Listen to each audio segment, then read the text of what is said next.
جو وزیر ملک کے لیے فائدہ مند نہیں اسے تبدیل کر دوں گا. وزیر اعظم.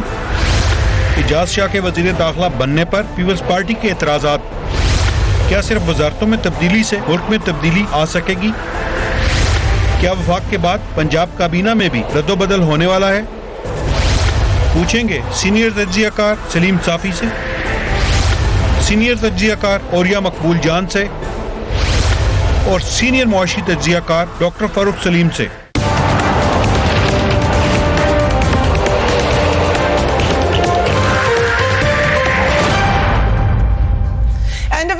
ویلکم ٹو دی شو. تحریک انصاف کی حکومت نے ملک میں جو تبدیلی کا وعدہ کیا تھا وہ تو اب تک پورا نہیں ہو سکا، لیکن کیبنٹ میں بہت بڑی تبدیلی آ چکی ہے. صرف 8 ماہ میں وزیر اعظم کو اپنی ٹیم میں اتنی بڑی تبدیلی کرنی پڑی ہے جس کی وجہ سے ہر جانب سوالات اٹھ رہے ہیں. اگر وزیر اعظم نے کارکردگی کی بنیاد پر اتنی بڑی تبدیلی کی ہے تو اس کا مطلب یہ ہے کہ وہ اپنی ٹیم کا درست انتخاب نہیں کر سکے تھے. ان کا جو اندازہ تھا خاص طور پہ کور ممبرز کے حوالے سے وہی صحیح ثابت نہیں ہوا. اسد عمر صاحب ٹاپ آف دا لائن ہے. وزیر اعظم نے اپنی ٹیم کا انہیں اوپننگ بیٹسمین قرار دیا تھا. ان کی اس وقت تبدیلی پر سب حیران ہیں. بجٹ میں 1 ماہ رہ گیا ہے، ایمنیسٹی اسکیم کا اعلان ہونا ہے، جبکہ وزیر اعظم چند روز بعد چین کے ایک اہم دورے پر روانہ ہو رہے ہیں، جس کے بارے میں خود پرائم منسٹر ہاؤس سے یہ خبریں آتی رہیں کہ اسد عمر ان کے ساتھ ہوں گے. ایسے میں اسد عمر کی تبدیلی پر کئی سوالات کھڑے ہو گئے ہیں. کیبنٹ میں جو تبدیلیاں کی گئی ہیں اس پر نگاہ ڈالتے ہیں. اسد عمر صاحب کی جگہ اب حفیظ شیخ مشیر خزانہ ہیں. فواد چودھری وزیر سائنس اینڈ ٹیکنالوجی بن گئے ہیں. فردوس عاشق اقوال معاون خصوصی اطلاعات و نشریات بنائی گئی ہیں. غلام سرور کو پیٹرولیم کی جگہ وزارت ہوا بازی دی گئی ہے. ندیم بابر معاون خصوصی پیٹرولیم ہوں گے. شہریار آفریدی داخلہ کے بجائے وزیر سیفران بن چکے ہیں. اعجاز شاہ کو وفاقی وزیر داخلہ بنایا گیا ہے. میاں محمد سومرو سے وزارت ہوا بازی واپس لے لی گئی ہے، اب وہ صرف وزیر نجکاری ہیں. عامر کیانی سے وزارت صحت واپس لے لی گئی ہے. ظفر اللہ مشیر صحت بنائے گئے ہیں. اعظم سواتی وزیر پارلیمانی امور بنائے جا رہے ہیں. اعظم سواتی صاحب کی پر بھی بہت بڑے سوالیہ نشان ہیں، لیکن ابھی ان کا نام کیبنٹ ڈویژن کی جانب سے جو نوٹیفیکیشن جاری ہوا ہے اس میں نہیں ہے. I'll start with you اوریہ مقبول جان صاحب. Thank you so much for being on the program. Asad Umar صاحب کا جانا جو بھی ریزنز ہوں، لیکن اس میں کوئی شک نہیں ہے وہ پوسٹر بوائے کہلاتے تھے پی ٹی آئی کے. Narrative he P T I کا یہ رہا تھا کہ یہ ہمارے فائنانس منسٹر ہیں، دوسروں کی خرابیوں کو ختم کرنے یہ آ رہے ہیں. اب آپ ان کو بھیج کے پرانے ایک آزمائے ہوئے فائنانس منسٹر کو لا رہے ہیں، تو یہ نیریٹو اب کتنا مانیں گے لوگ پی ٹی آئی کا؟ دیکھیں، اصل امپورٹنٹ چیز یہ نہیں ہے کہ اسد عمر چلا گیا ہے. اصل امپورٹنٹ چیز یہ ہے کہ جو بندہ آ رہا ہے وہ کون ہے. وہ بندہ جو ہے وہ ورلڈ بینک کا اکنامک ڈائریکٹر رہا ہوا ہے. وہ بندہ ان سارے ملکوں میں رہا ہوا ہے جن کو قرضوں میں ڈبو کے تباہ و برباد کیا گیا. وہ بندہ بوٹسوانا میں رہا ہوا ہے، وہ بندہ تنزانیہ میں رہا، افریقہ کے ملکوں میں رہا، وہ بندہ تھائی لینڈ میں رہا. کہاں نہیں ہو رہا. یہ وہ اکنامک ہٹ مین ہے جو پہلے یہاں آیا تھا اور پاکستان میں قرضوں کی ایک بوچھار شروع ہوئی تھی. حفیظ شیخ سے آنے سے پہلے کا دور ہے. اس نے پاکستان کے پاس اگر $40 ارب کے قرضے تھے تو حفیظ شیخ کے آنے کے بعد پاکستان جس پٹری پہ چڑھا ہے اس پٹری کے بعد $40 ارب کے قرضے اور ہو گئے. معاملہ اصل میں یہ ہے کہ عمران خان کے شروع کے زمانے میں آئی ایم ایف کو جو اوائڈ کیا گیا ہے، آئی ایم ایف کی وہ سزا ہم آپ کو ملے گی، اور اب آئی ایم ایف جو ہے اس سزا کو دینا چاہتا ہے.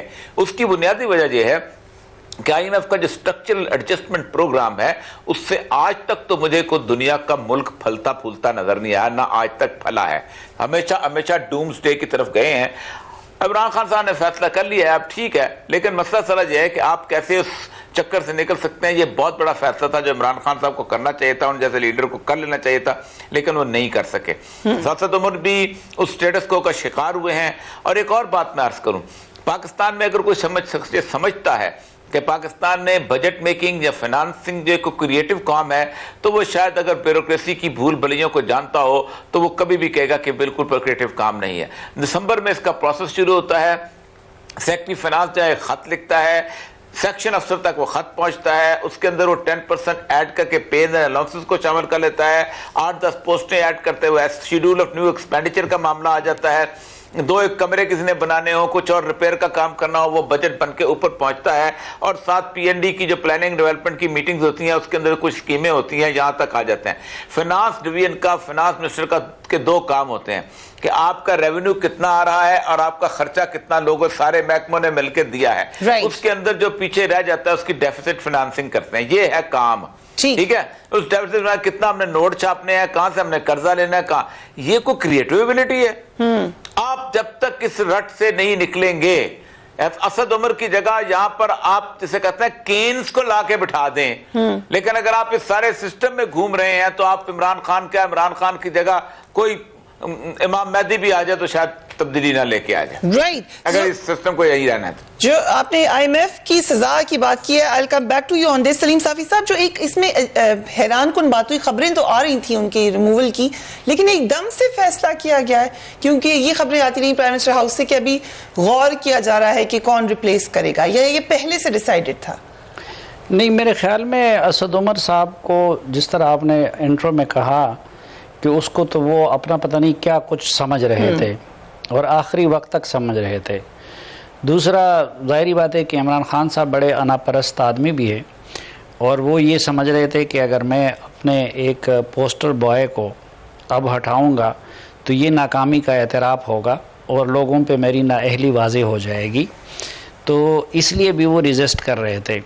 پھر یہ کہ اگر پہلے سے کوئی, کس کو ریزسٹ کرے تھے؟ یعنی اسد عمر کے ہٹانے کے عمل کو.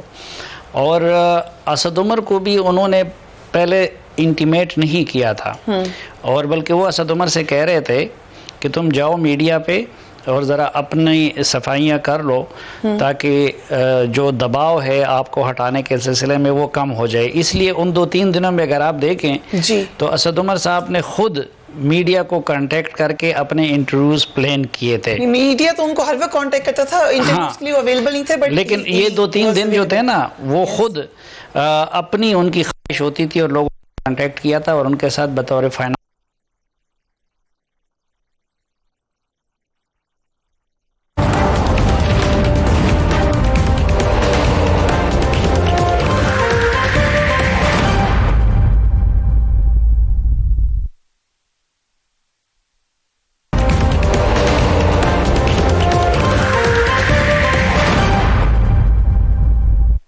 کو کانٹیکٹ کیا تھا اور ان کے ساتھ بطور فائنانس منسٹر انٹرویو فکس کیے تھے تاکہ اپنی کارکردگی سے وہ لوگوں کو آگاہ کر سکے. دوسرا, اگر پہلے سے عمران خان کے ذہن میں اس طرح ہوتا ہٹانے کا, تو پھر جو خبر آئی تو فواد چودھری سے اس کی اتنی سختی سے تردید نہ کرواتے, اور صرف تردید نہیں بلکہ پیمرا سے نوٹسز جاری نہ کرواتے اگر ان کو پتہ ہوتا کہ اگلے دن میں نے یہ کرنا ہے. تو میرے خیال میں یہ باقی چیزیں جو ہیں اس میں اپنی ان کی خواہش ہو سکتی ہے جو باقی تبادلے انہوں نے کیے ہیں, لیکن جو اسد عمر صاحب کا معاملہ ہے وہ میں سمجھتا ہوں کہ ان کو مجبور کیا گیا ہے کہ وہ اسد عمر کو ہٹا دے. کس نے مجبور کیا ان کو؟ پرائم منسٹر ہیں. آپ بھی جانتی ہیں اور میں بھی جانتا ہوں کہ اس ملک میں کون مجبور کر سکتا ہے. So you are saying کہ کوئی عسکری ذرائع ہیں جہاں سے ان کو کہا گیا ہے؟ عمران خان صاحب کس کی بات مانتے ہیں آپ بتائیں. I have no idea. I don't know. میں تو آپ سے سوال پوچھ رہی ہوں. آپ نہیں, آپ کو جانتے. But you think کہ کسی اور, عمران خان صاحب یہ نہیں چاہتے تھے اور کسی اور نے ان سے کہا ہے کہ ان کو ریزائن کروائیں. اوکے, سو ایک بہت بڑا دھچکا تو ہے فاروق صاحب, لیکن ابھی جو بات اور یہ مقبول جان صاحب نے کہی, do you agree? Asad Umar صاحب بھی یہ کہہ رہے ہیں کہ جو میری پالیسی تھی اس میں ریزسٹنس بہت سارے جگہوں سے آنی تھی, ہر ایک طرف سے آنی تھی. سو اس ریزسٹنس کا شکار ہوئے ہیں وہ. فریا, at personal level I am very sad. میں سمجھتا ہوں کہ پاکستان میں رہنے والوں کے لیے یہ بڑے افسوسناک دن ہے. دیکھیے, ہم نے پچھلے 10 سالوں میں پہلے 5 سال پیپلز پارٹی کے جب دیکھے, کرپشن کے بے تحاشا الزامات لگائے گئے, سیاسی ڈھانچے کے اوپر بڑی تنقید ہوتی تھی, پھر PMLN آ گئی, اس کے اوپر بھی بے تحاشا الزامات لگائے گئے, بلکہ وہاں پہ تو نواز شریف صاحب نے سفر بھی وہ ملزم سے مجرم تک کا طے کر لیا. ان کی اکنامک پالیسیز پہ آپ بھی اعتراض اٹھاتے رہے, الزام لگاتے رہے. تو اب 1 جولائی میں جب الیکشن ہوا تو کوئی 1,70,00,000 پاکستانی ووٹرز نے ووٹ ڈالا کہ ایک متبادل سیاسی ڈھانچہ سامنے آئے گا اور شاید ایک متبادل معاشی نظریہ یا معاشی سوچ بھی سامنے آئے گی. تو وہ معاشی سوچ جو ہے وہ کل میں سمجھتا ہوں کہ وہ دفن ہو گئی. رائٹ. پی ٹی آئی جو معاشی سوچ رکھتی تھی یا پالیسی, یا تو ان کے پاس پالیسی ایگزسٹ ہی نہیں کرتی تھی, اگر کوئی معاشی پالیسی تھی تو وہ پی ٹی آئی کی پالیسی کل دفن ہو گئی. So I want to ask you as an economist کہ آپ کو پالیسی نظر آ رہی تھی کوئی؟ بہت سارے لوگوں کا اعتراض یہ تھا کہ ہمیں کوئی out of the policy box policy نظر ہی نہیں. پالیسی وہی چل رہی تھی جو پیپلز پارٹی کی تھی کہ کوئی پرابلم آئے تو آپ قرضے اٹھا لیں. پی ایم ایل این کی بھی پالیسی وہی چل رہی تھی.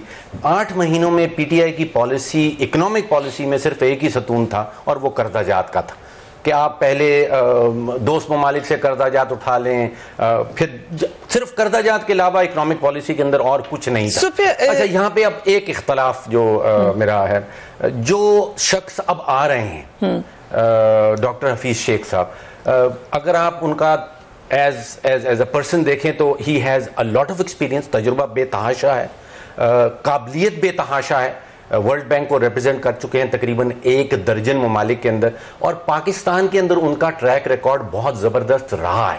وہ سندھ میں پہلے فائنانس منسٹر رہے اور سندھ کی فائنانس منسٹری بڑی کامیابی سے چلائی. اس کے بعد فیڈریشن میں آئے. ابو جان صاحب کہتے ہیں کہ قرضوں کے زمانے کو وہ ریپرزینٹ کرتے ہیں. دیکھیے, اس کے بعد وہ پرائیویٹائزیشن کے وزیر بنے, اور ان کی پرائیویٹائزیشن کی وزارت کے دوران کوئی 5 سے 6 ارب ڈالر کی نجکاری ہوئی. اتنی کامیاب نجکاری اور کسی کے پیریڈ کے دوران نہیں ہوئی. ٹھیک ہے. فورن ڈائریکٹ انویسٹمنٹ کی اگر آپ فگرز اٹھا لیں, اس دوران $1 بلین سے تقریباً $4-4.5 بلین تک یہ لے گئے تھے فورن ڈائریکٹ انویسٹمنٹ, یعنی کہ ایک اعتماد پیدا ہو گیا تھا. اور آج جو کچھ پاکستان کی سٹاک مارکیٹ نے کیا ہے, آج سٹاک مارکیٹ کچھ 730 پوائنٹ اوپر ہے, یعنی کہ وہ سیلیبریٹ کر رہی ہے, وہ شاید اعتماد دکھا رہی ہے کہ نئے وزیر خزانہ جو آ رہے ہیں یہ کچھ جو معاشی پی ٹی سی ایل کے 800 ملین نہیں ملے جو ان کے زمانے کی ایک بیک لاگ ہے. جی, وہ تو جا چکے. کسی اور حکومت نے بھی اس کے بعد آنے کے بعد اس 800 ملین کا کبھی تذکرہ بھی نہیں کیا, کبھی مانگنے کی کوشش بھی نہیں کی, کیونکہ پیسے ملنے تھے یو اے ای سے, اور سارے ہمارے حکمرانوں کے تعلقات اور ان کی جائیدادیں. یہ لگتا ہے کہ حفیظ صاحب نے ایک شک رکھ دی تھی کہ سارے اثاثے ادھر منتقل ہو جائیں گے, جس کی وجہ سے وہ نہیں مل سکے.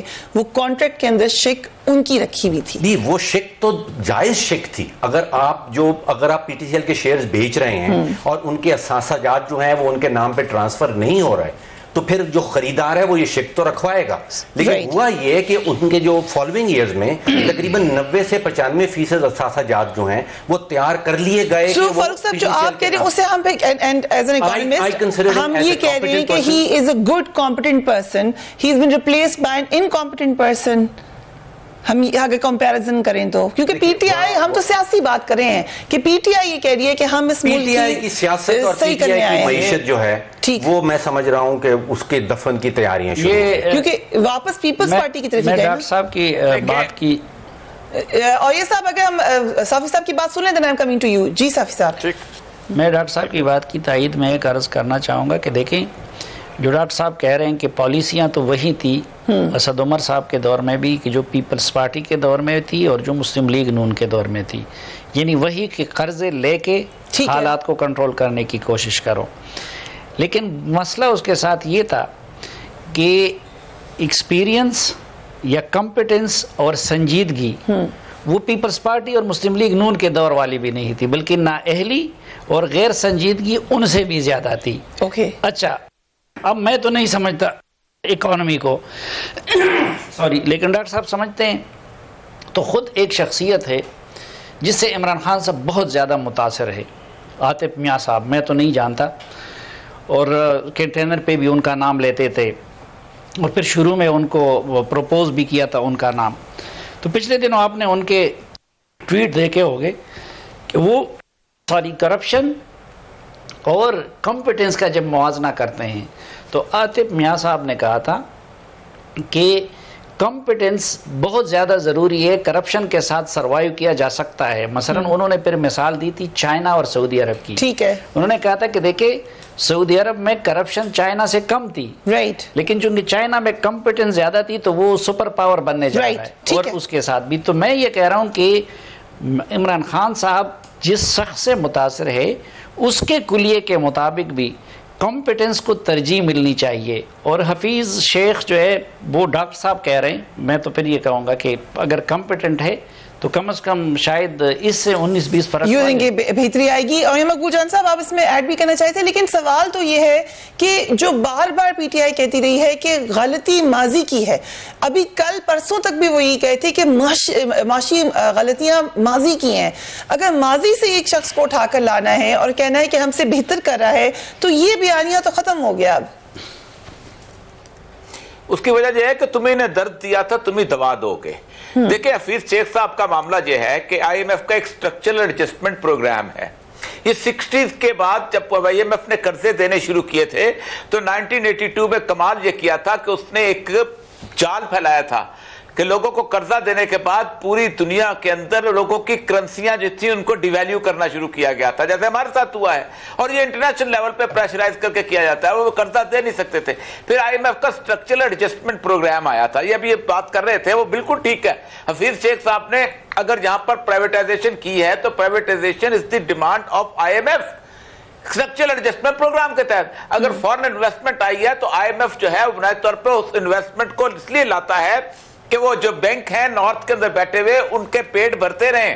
وہ پوری کی پوری اکانومی جو ہے اس کو ہوسٹیج بنا کے رکھتا ہے. حفیظ شیخ کا لانے کا مسئلہ یہ ہے کہ یہ ڈیمانڈ آئی ہے آئی ایم ایف سے کہ بھائی جان اگر آپ کو وہاں پر یہ کام شروع کرتے ہیں اور اس کو اکیلے مت دیکھیں. اعجاز شاہ کا جو آنا ہے یہ اور یہ دونوں ایک ساتھ ہیں.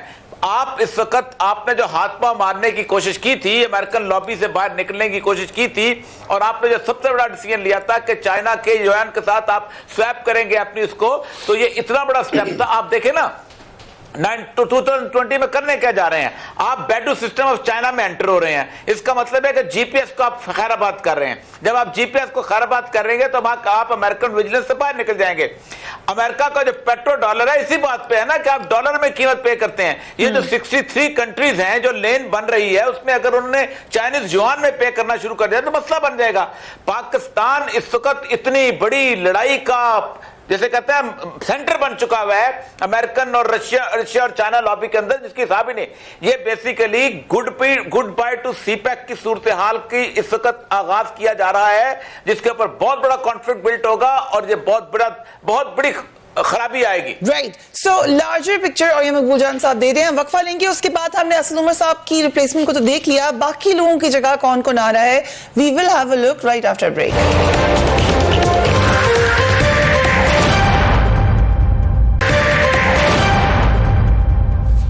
And welcome back. Prime minister Imran Khan نے آج جو تقریر کی اس میں بہت ساری باتیں کی, خاص طور پہ انہوں نے ذکر کیا جو وار آن ٹیرر ہوتی رہی ہے ہمارے ناردرن ایریاز میں.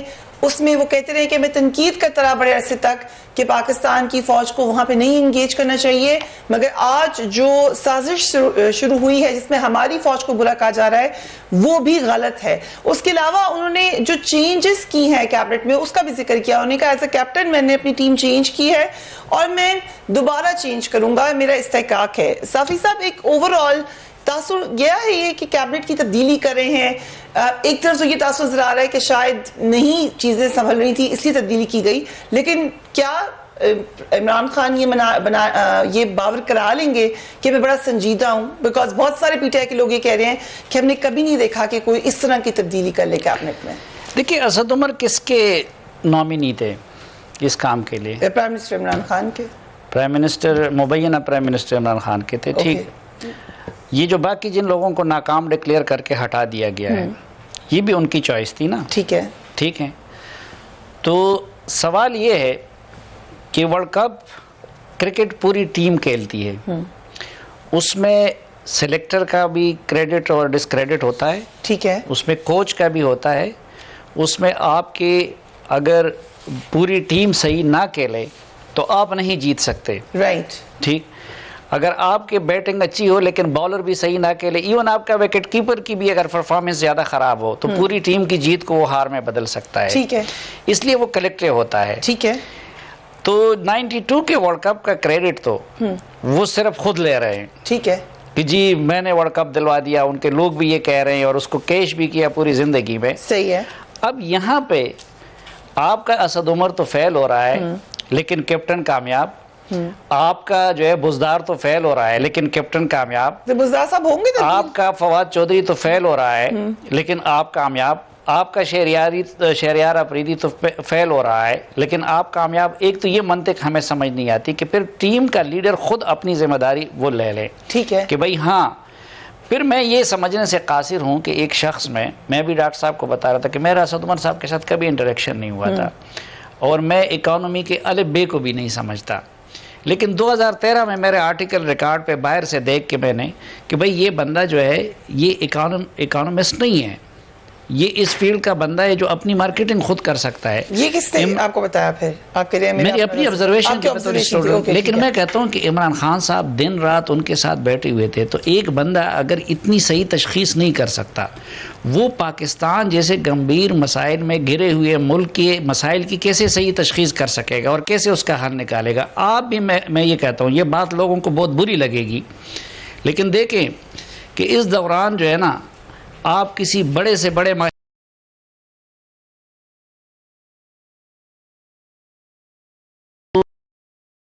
خود اس وقت جو ملک کی سیاسی نظام کا جو سٹرکچر بنا ہوا ہے وہ ہے، اور دوسرا خود عمران خان صاحب ہیں کہ آپ نے ایک ایسے بندے کو کیپٹن بنا دیا ہے کہ جو اس میدان کا بندہ بھی نہیں ہے، جو بالکل الگ شکل میں لوگوں کے سامنے پورٹرے ہوا ہے. اب آپ ان کی ترجیحات دیکھیں، آپ نے ان کو تبدیلی کی علامت کے طور پر پیش کیا، اور اس گناہ میں ہم سب شریک ہیں، میڈیا بھی شریک ہے، باقی اس کا بھی ہے، لیکن ان کا چوائس کون ہے؟ فردوس عاشقاوان. ٹھیک، اپنی ترجمانی کے لیے. میں ابھی ایک منٹ مجھے دے دے. یہ جب ان کو گیلانی صاحب نے انفارمیشن منسٹر بنا دیا تو صاحب کی جگہ بنایا تھا، تو میں ایک کانفرنس کے لیے لندن جا رہا تھا، تو اچانک دیکھا تو گیلانی صاحب ادھر آ گئے.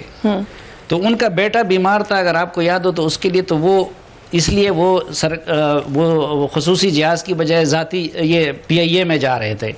تو وہ جب بیٹھ گئے تو رستے میں پھر ہم گپ شپ لگا رہے تھے، تو میں نے ان سے کہا کہ سر یہ آپ نے ہمارے ساتھ کیا کر دیا؟ ہماری اس سے بڑی بے عزتی اور نہیں ہو سکتی تھی کہ آپ نے فردوس عاشقاوان کو ہمارے انفارمیشن کا منسٹر وہ کر دیا. تو گیلانی صاحب نے مجھے کہا کہ سلیم، تم میڈیا والوں نے اور خصوصاً تمہارے گروپ نے ہمارا جینا حرام کر دیا ہے. یہ میں ان کو منسٹر بنوا کے انفارمیشن کا تم لوگوں کو تمہاری اوقات یاد دلا رہا تھا، اور مجھے بالکل یہ گیلانی صاحب نے کہا، ابھی زندہ ہے، اور وہ مجھے کہ اس نے کہا کہ تم لوگوں کو میں تمہاری اوقات دلا رہا تھا. فردوس عاشقاوان صاحبہ جو ہے پرویز مشرف کے دور میں انہوں نے سیاست کا آغاز کیا، 2008 میں ٹکٹ نہ ملنے پر کاف لیگ چھوڑ کر پیپلز پارٹی کا حصہ بنی. ڈاکٹر فردوس عاشقاوان پیپلز پارٹی کے دور میں وزیر اطلاعات رہی ہیں. پیپلز پارٹی کے دفاع اور تحریک انصاف پر تنقید کے لیے شہرت رکھنے والی فردوس عاشقاوان الیکشن سے قبل تحریک انصاف کا حصہ بنی، لیکن الیکشن میں کامیاب نہیں ہو سکی. آپ ایگری کرتے ہیں اس بات سے؟ صرف ڈاکٹر صاحبہ نہیں، اور اعظم سواتی صاحب کی واپسی ہو جائے گی کیبنٹ کے اندر، اور دیگر سوال. یہ نشان کیا الٹیمیٹ سوال پھر پرائم منسٹر کے اوپر جائے گا؟ صافی صاحب نے 3 الفاظ استعمال کیا، اور اس میں سمجھتا ہوں کہ وہ سمندر پورا وہ کوزے میں بند کر دیا. انہوں نے کہا ناکامی کا اعتراف. یہ 3 الفاظ، یہ اتنے وزنی الفاظ ہیں. یہ ایکچولی ناکامی کا اعتراف ہو رہا ہے اس وقت. دیکھیے جن ممالک میں سسٹمز ایگزسٹ کرتے ہیں وہاں پہ شخصیات کی اتنی امپورٹنس نہیں ہوتی. کوئی بھی شخص آ جائے، وہ سسٹم چل رہا ہوتا ہے اور وہ معاملہ چلنا. ہمارے ہاں کیونکہ سسٹمز اور ادارے بہت کمزور ہیں، اور بہت زیادہ کمزور. میں سمجھتا ہوں کہ سوچے سمجھے منصوبے کے تحت ہمارے حکمران اداروں کو کمزور رکھتے ہیں. تو یہاں پہ شخصیات پھر بڑی امپورٹنٹ ہو جاتی ہیں، کیونکہ سسٹم کام نہیں کرتا، ادارے کام نہیں کرتے. جو بھی شخص آتا ہے پھر وہ پورے سسٹم کو اور ادارے کو ایک خاص سمت میں لے جاتا ہے. تو یہاں پہ معیشت کے حوالے سے میں کانفیڈنٹ ہوں کہ یہ ریپلیسمنٹ جو آئی ہے، یہ ریپلیسمنٹ از ٹھوس قسم کی ریپلیسمنٹ ہے. دیکھیے میں اعتراف کرتا ہوں کہ میں اوور ریٹنگ جو تھی اسد عمر صاحب کی، وہ میں بھی اس سے دھوکہ کھا گیا تھا. ہم لوگ سب سمجھ رہے تھے کہ یہ بڑے قابل انسان ہیں، انہوں نے کارپوریٹ ورلڈ میں بڑی اچھے کام کیے ہیں، اور یہ پاکستان کی معیشت کو کسی So you don't believe کہ کوئی لابی تھی ان کے خلاف، ان کی اپنی پارٹی کے لوگ ان کے خلاف تھے، کیبنٹ میں ان کی بات نہیں سنتے تھے؟ Is this not correct؟ یہ ریئلی irrelevant چیزیں. ٹھیک. ریلیونٹ چیز یہ ہے کہ 8 مہینوں میں کیا کیا. رائٹ. کوئی ایک چیز بھی معاشی میدان کے اندر کوئی ایک چیز آپ 8 مہینوں میں مجھے بتا دیں وہ نظر نہیں آئی. اب یو سیئنگ کہ it looks better now looking at the stock market. دیکھیے تجربہ اور کمپیٹنس. ٹھیک. تجربہ تو آپ کو ٹائم کے ساتھ آ جاتا ہے. یہ نا تجربہ کار ٹیم تھی لیکن کمپیٹنس کا جو معاملہ ہے وہ ٹائم کیور نہیں کر سکتا. مطلب اگر آپ کسی انکمپیٹنٹ آدمی کو لگا دیتے ہیں اور اس کو 5 سال وہاں بٹھائے رکھیں وہ اس کی کمپیٹنس دور نہیں انکمپیٹنس دور نہیں ہو سکتی. تجربہ شاید وہ حاصل کر لے. ایک تو یہ کہ یہ پارٹی کے اندر جو لوگ خلاف تھے نا یہ تو 6-7 سال سے خلاف تھے. جہانگیر ترین کا ایک گروپ تھا, ان کا اور شاہ محمود قریشی اور شیریں مزاری کا دوسرا گروپ تھا. اب جہانگیر ترین جب تک نااہل نہیں ہوئے تھے اس وقت بھی اسد عمر کی لابی اتنی مضبوط تھی یا خود اتنے تیز تھے کہ انہوں نے اس کے باوجود بھی پریویل کیا, برقرار رہے. جہانگیر ترین تو پھر نااہل بھی ہو گئے, اس کے باوجود عمران خان سے ٹکٹ بھی اپنے لیے انہوں نے دلوا دیا ان کو اسلام آباد سے. اس کے باوجود لابی کی مخالفت کے باوجود فائنانس منسٹر بنے. تیسرا جو پاکستان کی مقتدر طاقتیں ہیں اس میں اگر جہانگیر ترین اور ان لوگوں کا تعلق تھا تو ان کا بھی ان سے زیادہ تھا, کم نہیں تھا.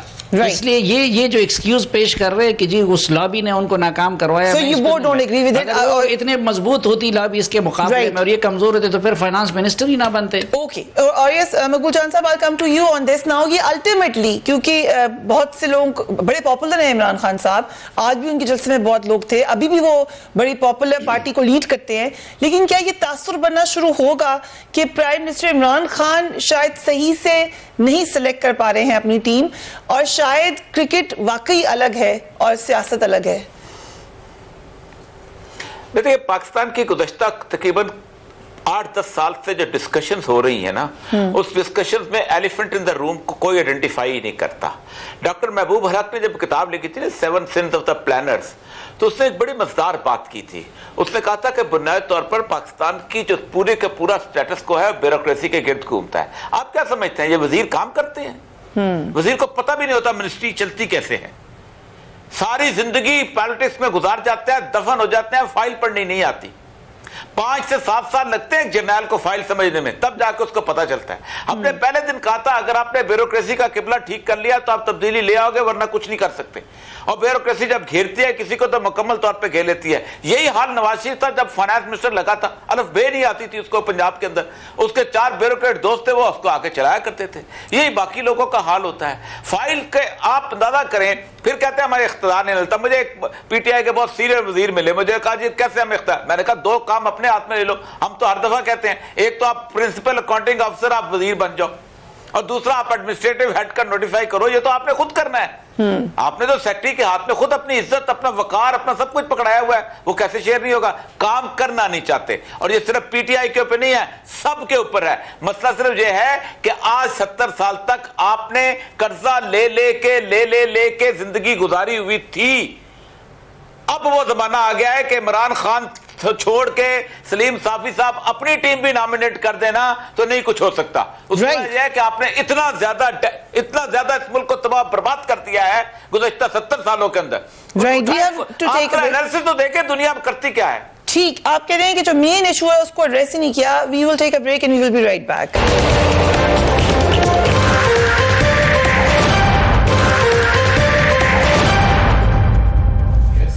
Welcome back. وقفے پہ جانے سے پہلے اور یہ مقبول جان صاحب کہتے ہیں کہ اصل مسئلے کو کوئی سالو نہیں کرتا.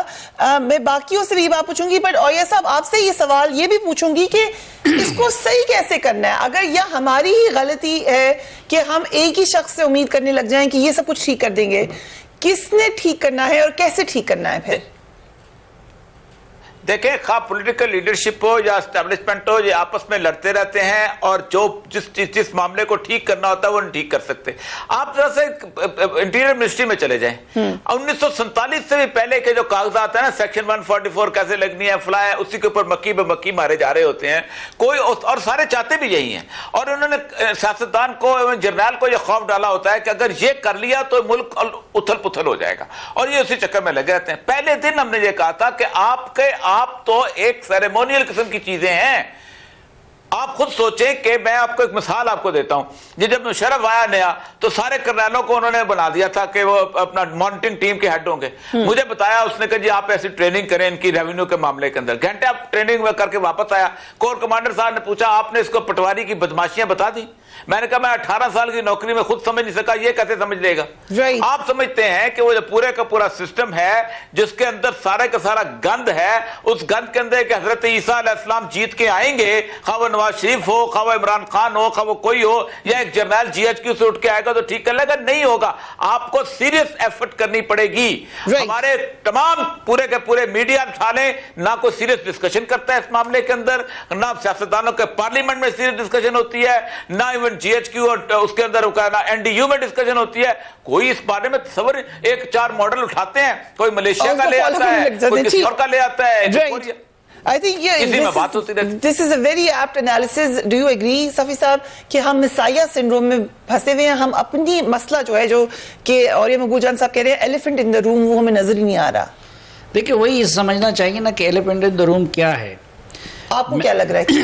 میرے خیال میں تو دیکھیں پاکستان کا اصل مسئلہ جو ہے وہ وہی ہے جن کی طرف چیف جسٹس کوسا صاحب نے اپنی پہلی تقریر میں اشارہ کیا تھا. ٹھیک، وہ آپ کے سول ملٹری تعلقات ہے، آپ کے اداروں کے حدود کا تعین ہے، اور ایک مکالمے کے ذریعے، قومی سطح کے مکالمے کے ذریعے ان سب کو اپنے اپنے حدود میں لانا اور اپنے کام کی طرف متوجہ کرنا ہے. جب تک وہ نہیں ہوتا کہ میں ڈاکٹر صاحب کا کام کرنے لگ جاؤں، ڈاکٹر صاحب میرا کام کرنے لگ جائے، مولوی آ کے سیاست کرنے لگ جائے، وہ کرکٹر آ کے وزیر اعظم بن جائے، وہ دوسرا آ کے یہ کرے، تو ایک تو یہ چیز. دوسرا جو شارٹ ٹرم کچھ ہو سکتا ہے وہ یہی ہے کہ دیکھیں ہم سب دل سے تسلیم کرتے ہیں کہ یہ پچھلا الیکشن فیئر نہیں ہوا تھا، اور یہ بالکل یعنی الیکشن جبران لوگوں سے منوایا گیا ہے مجھ سمیت. تو امیجیٹ حل تو یہ ہے کہ فوری طور پر فری اینڈ فیئر الیکشن کروا دیا جائے، ایک ایسا الیکشن کہ جس کے نتائج کو دل سے قوم بھی قبول کرے. اور صاحب اس سے معاملات حل ہو جائیں گے. ابھی تو ہم نے سسٹم کی خرابی پہ بات کی ہے کہ سسٹم تو وہی رہے گا. نہیں تو پہلے تو یہ ہوگا نا. اب دیکھیں ان سب کچھ کے باوجود بھی ایک جو اخلاقی برتری ہوتی ہے نا، اور ایک اخلاقی قوت ہوتی ہے.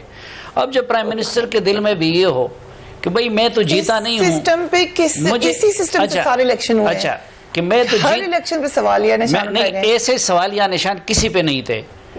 کوئی ایسا الیکشن نہیں تھا جو اس کے بعد آپ کو اور مجھے ڈسکس کرنے کی اجازت بھی نہیں تھی. 2013 کے الیکشن کے بعد کتنی، لیکن مجھے اور آپ کو ڈسکس کرنے کی اجازت تھی. اچھا کوئی بھی ایسا نہیں تھا، ٹھیک ہے، کہ جس پہ اس کے بعد جوڈیشری میں بھی اس کے معاملات کو اس طرح ٹیک اپ نہیں کیا گیا تھا. کسی الیکشن میں ایسا نہیں ہوا تھا کہ بیلٹ باکس جو تھے وہ ان کے پولنگ ایجنٹوں کی عدم موجودگی میں وہ گنے گئے ہوں اور پولنگ ایجنٹ سے موجود ہی نہیں. تو ٹھیک ہے، سو یو آر سیئنگ کہ the elephant in the room is this election. میں اس لیے کہتا ہوں کہ ایسا الیکشن کہ جس کے نتیجے میں جینوئن اچھا ہو برا ہو لیکن عوام کے حقیقی ریپرزنٹیٹیو جو ہے وہ سامنے آ جائے. ٹھیک ہے، اینڈ سول ملٹری رفٹ کا بھی انہوں نے ذکر کیا. آپ کو کیا لگ رہا ہے مسئلہ کیا ہے؟ پچھلے 45 سال میں کوئی 11 الیکشن کر ڈالے ہم نے. اب پچھلا جو سینسس آیا اس میں پاکستان میں 3 کروڑ خاندان رہتے ہیں. آپ 10-11 الیکشنز کی تفصیل نکال کے دیکھ لیجئے، تقریباً 1100 خاندان ہیں جو دوبارہ انہی الیکشنز میں آتے ہیں، ہمیشہ وہی جیتتے ہیں. اور جب وہ جیت کے آتے ہیں تو میں سمجھتا ہوں دانستہ طور پہ ملک کے اداروں کو بھی کمزور رکھا جاتا ہے اور ملک میں پالیسیز بھی کمزور بنائی جاتی ہیں، کیونکہ انہوں نے دوبارہ آنا ہے، کیونکہ انہوں نے کرپشن کرنی ہے اس نظام کے اندر. اگر ادارے مضبوط کر دیں گے، اگر پالیسیز مضبوط آ جائیں گی تو وہ ان کی نہیں چل پائے گی. دیکھیے ایک کتاب آئی تھی وائی نیشنز فیل، کہ ملک فیل کیوں ہو جاتے ہیں یا ریاست فیل کیوں ہو جاتی. اور انہوں نے وہ دوبارہ سے جیسے سمندر کو کوزے میں بند کیا، انہوں نے کہا کہ آپ نے اپنی لیڈرشپ میں 3 کوالٹیز دیکھنی ہیں. پہلی کوالٹی آپ نے دیکھنی ہے کہ خود غرضی کا کیا حال ہے آپ کی لیڈرشپ کے اندر. دوسری کوالٹی آپ نے دیکھنی ہے کہ لالچ کا کیا معیار ہے ان کے اندر، اور تاریخ سے ان کی نالج کیا ہے. ٹھیک، وہ کمپیئر کرتے ہیں کہ اب دنیا بھر میں اب ساؤتھ کوریا اور نارتھ کوریا آمنے سامنے رہتے ہیں، موسم بھی ایک جیسا، مذہب بھی ایک ہی، زبان بھی